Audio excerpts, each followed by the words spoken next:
И покрај најавите уште во втората половина од минатата и почетокот на оваа година дека ќе бидат удраните мерите на браната градче, засега барем ништо од тоа. Телевизија Кочани во јануари годинава го посети градилиштето каде се вршеа подготвителните активности за пробивање на тунелот,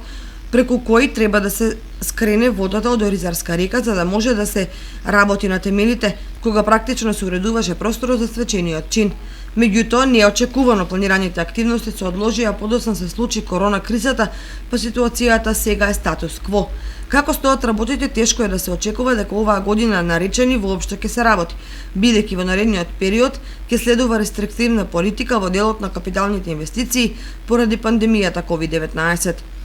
Несудената брана, која на реализација чека повеќе од половина век, ќе остане само неостварена желба на голем број жители кои гравитираат кон овој регион и кои се надеваат дека ќе го почитуваат благодетот на акумулацијата и сите придобивки што таа ги носи. А дека се работи за капитален проект од исклучително стопанско и пошироко значење, зборуваат аргументите дека профилот на браната е прогласен за еден од најдобрите уште во времето на претходната држава, дека представува најисплатлива инвестиција која ќе овозможи акумулација на над 20 милиони кубици вода, дека на населението во Кочанската котлина ќе му обезбеди квалитетна вода за пиење, ќе се зголемат резервите вода за наводнување, ќе се изградат хидроелектрани, но и ќе се зголемат туристичките потенцијали на овој запоставен регион од Осоговието.